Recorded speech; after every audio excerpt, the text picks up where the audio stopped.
Good morning students. आज हम पढ़ने जा रहे हैं फ्रांसीसी क्रांति भाग 3। फ्रांस में किस तरह से राजतंत्र का उन्मूलन हुआ और गणतंत्र की स्थापना हुई। सबसे पहले बेटा मैं आपको बताती हूँ कि गणतंत्र कहते किसे हैं। गणतंत्र एक एक तंत्र होता है जिसमें जो राज्य का या फिर देश का जो मुख्य होता है वो किसी राजवंश से नहीं आता, बल्कि वो चुना हुआ आता है, वंशानुगत नहीं होता, वो पब्लिक की वोटों से या पब्लिक की स्वेच्छा से चुना जाता है। जैसे भारत में गणतंत्र है। भारत क्या है? गणतंत्र है। क्योंकि यहाँ का जो मुख्य अध्यक्ष है, जो राज्य अध्यक्ष है, जो राष्ट्रपति हैं, प्रधानमंत्री हैं, वो किसी एक वंश से नहीं आते। वो कैसे आते हैं? वो चुनकर आते हैं, पब्लिक के द्वारा, आम व्यक्तियों की चुनाव के द्वारा आते हैं। हमने पिछले वीडियोस में पढ़ा था कि किस तरह से हम फ्रांस में राजतंत्र का उन्मूलन हुआ और फ्रांस एक संवैधानिक राजतंत्र बना। संवैधानिक राजतंत्र का क्या मतलब था? एक ऐसा तंत्र जिसमें संविधान तो है, सम्राट की शक्तियों को संविधान द्वारा सीमित कर तो दिया गया है, लेकिन वहाँ पर अभी भी सम्राट है। एक प्लास्टिक की स्टैम्प के रूप में आप देख सकते हो, लेकिन सम्राट अभी भी है वहाँ पर, लेकिन निरंकुश नहीं है, क्योंकि उसकी शक्तियों को संविधान द्वारा सीमित कर दिया गया है। जैसे आज ब्रिटेन में है, संविधान है, सभी कार्य संविधान के द्वारा चलते हैं, लेकिन फिर भी वहाँ पर राजतंत्र है। वहाँ पर आज भी राजा और रानी होते हैं। हमने देखा था कि किस तरह से वहाँ पर सम्राट की शक्तियों को सीमित कर दिया गया था और वहाँ की सत्ता को कार्यपालिका, न्यायपालिका और विधायिका में सीमित कर दिया गया था। अब से पहले वहाँ पर राजा निरंकुश होता था, फ्रांस का सम्राट निरंकुश हुआ करता था। हमने ये भी पढ़ लिया था कि संविधान का जो घोषणा पत्र हुआ था उसमें पुरुष एवं नागरिक अधिकारों पर ज़्यादा जोर दिया गया था। ज़्यादा बल किस पे था? पुरुष एवं नागरिक अधिकार। महिलाएं और सामान्य वर्ग को अभी भी वंचित किया गया था। जो 25 वर्ष से कम उम्र के पुरुष थे या जो निचले तबके के लोग थे, जो टैक्स इतना नहीं देते थे, कर नहीं देते थे 3 दिन की सैलरी के बराबर, उनको आज भी सत्ता में कोई अधिकार नहीं था। लेकिन जैसा कि हमने पहले पढ़ा था कि कुछ दार्शनिक विचारधाराएं इस टाइम पर बहुत प्रबल हो रही थी। बहुत से लोग जागरूक हो रहे थे, आपस में डिस्कशन करने लगे थे, ठीक है, कि हम किसी को भी जन्मसिद्ध अधिकार नहीं है स्वतंत्रता और समानता पर। ये सब हमने पिछली बार पढ़ा था। अब हम आज के बारे में पढ़ते हैं कि फ्रांस में किस तरह से राजतंत्र का उन्मूलन हुआ, मीन्स पूरी तरह से राजतंत्र को उखाड़ फेंका गया और गणतंत्र की स्थापना किस प्रकार हुई। मैंने आपको बताया कि राजतंत्र क्या होता है और गणतंत्र क्या होता है। हमने पिछली बार पढ़ा था कि लुई 16 की शक्तियों को सीमित कर दिया गया था। राजा होता है, आसपास के बहुत से राजाएं जो होते हैं वो उनके मित्र होते हैं, उनके सहयोगी होते हैं। लुई 16 ने क्या किया कि अपनी सत्ता को बचाने के लिए अपने पड़ोसी देश पर्शिया की सहायता लेनी सोची। पर्शिया उस टाइम पर फ्रांस का पड़ोसी देश था, जिसे आज जर्मनी बोलते हैं, ठीक है। उस टाइम पर इसका नाम क्या था? पर्शिया। तो फ्रांस के सम्राट लुई 16 ने सोचा कि क्यों ना मैं जर्मनी के राजा से बात करूं और एक गुप्त रूप से एक संधि कर लूं कि वो मेरे देश में आए और मुझे नेशनल असेंबली, जो कि संविधान बनाकर राजा की सारी शक्तियों को अंकुश किए हुए थी, उसको समाप्त कर दूं। पर्शिया के राजा भी इसके लिए तैयार थे, क्योंकि वो भी भयभीत थे कि जैसा आज फ्रांस में हुआ, कभी कल को ऐसी ही क्रांति मेरे देश में भी ना आ जाए और मुझे भी मेरे सिंहासन से उतार दें।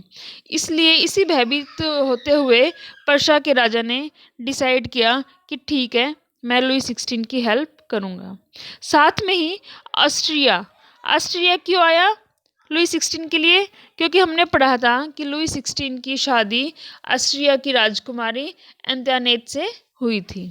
उन्होंने तो अपने दामाद की सहायता करनी ही थी कि उनको सिंहासन बनाए रखे, उनके हाथ से सत्ता ना निकले।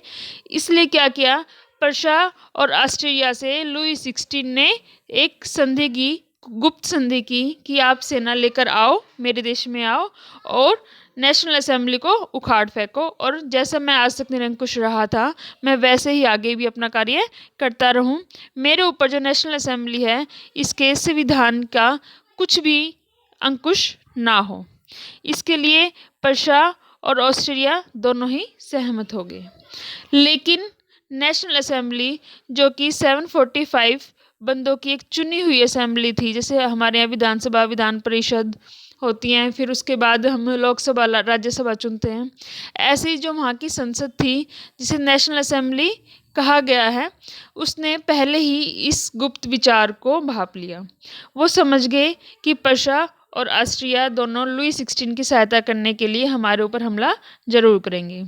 इसलिए पहले ही उन्होंने अपने यहाँ एक आदेश पारित कर दिया, वोटिंग की और आदेश पारित कर दिया कि क्यों ना हम ही पर्शिया और ऑस्ट्रिया के खिलाफ युद्ध घोषित कर दें। इससे पहले पर्शिया और ऑस्ट्रिया हमारे खिलाफ युद्ध करे, उन्होंने 1792 में नेशनल असेंबली ने एक आदेश पारित कर दिया कि क्यों ना हम ही स्वयं पर्शिया और ऑस्ट्रेलिया के खिलाफ युद्ध घोषित कर दें, और उन्होंने ऐसा किया भी।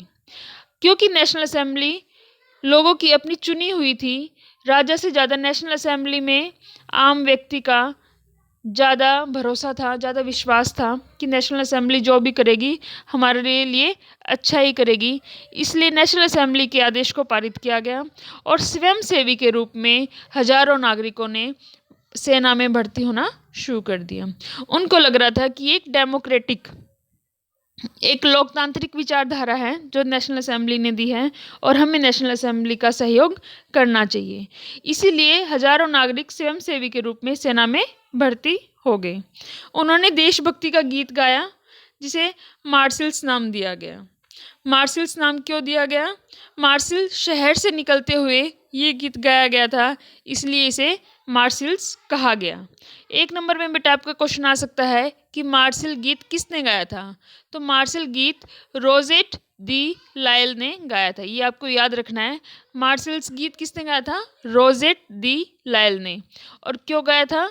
क्योंकि ये मार्सिल शहर से निकल रहे थे, तब वहाँ से गाते हुए इस गीत को निकले, तभी इसे मार्सिल्स कहा गया था। ये आज फ्रांस का राष्ट्रगीत भी है। ठीक है, उस टाइम पर सभी को लग रहा था कि जो भी हमारे साथ हुआ वो बहुत ही गलत हुआ। सब में एक क्रांतिकारी विचारधारा आ गई थी, समानता की, स्वतंत्रता की और अपनी अभिव्यक्ति की, आज़ादी की। और फ्रांस कहीं ना कहीं डेमोक्रेटिक कंट्री की और एक लोकतांत्रिक कंट्री की ओर बढ़ रहा था। इसलिए उन्होंने बढ़ चढ़कर भाग लिया और अपने आप को आज़ाद करवाने के लिए, निरंकुश सत्ता से आज़ाद करवाने के लिए उन्होंने क्रांतिकारी अधिकारों की मांग शुरू कर दी। उन्होंने समानता, मतदान का अधिकार, सभी किसान मजदूर एक बराबर होने चाहिए आदि अलग अलग मत रखने शुरू कर दिए। और इसके लिए बहुत ही ज़रूरी था कि फ्रांस में गणतांत्रिक विचारधारा जन्म ले। मीन्स कोई वंशानुगत ना हो बल्कि हमारा खुद का चुना हुआ हो। हमने पीछे पढ़ा था संवैधानिक राजतंत्र में किसानों को पीछे छोड़ दिया गया था। जो छोटे किसान थे, जो कर नहीं दे रहे थे, या जो महिलाएं थी, उनकी सत्ता में कोई भागीदारी नहीं थी। लेकिन अब महिलाएं भी जागरूक हो रही थी, दार्शनिक विचारधाराएं बहुत ज़्यादा फैल रही थी और इसी विचारधारा को लेते हुए ये और क्रांतिकारी विचारधाराओं से आगे बढ़ने लगे। इसमें एक बहुत ही अच्छा जो जिसने रोल प्ले किया वो थे उस समय के क्लब, जहाँ क्लबों में बैठकर यह इन विचारधाराओं की बहुत सी बातें की जा रही थी, बहुत सारी विचारधाराएं फैलाई जा रही थी। निचले स्तर के व्यक्ति भी इन क्लब के मेंबर बन रहे थे और आगे चलकर अब हम पढ़ेंगे कि किस तरह से इन क्लबों ने अपना महत्वपूर्ण भाग शुरू किया, किस तरह से उन्होंने पार्टिसिपेट किया और किस तरह से इस विचारधारा को आगे बढ़ाया। आज केवल इतना ही कि फ्रांस में किस तरह से राजतंत्र का उन्मूलन हुआ और किस तरह से वहाँ पर गणतंत्र की स्थापना की गई। मिलते हैं बेटा नेक्स्ट क्लास में। Bye bye.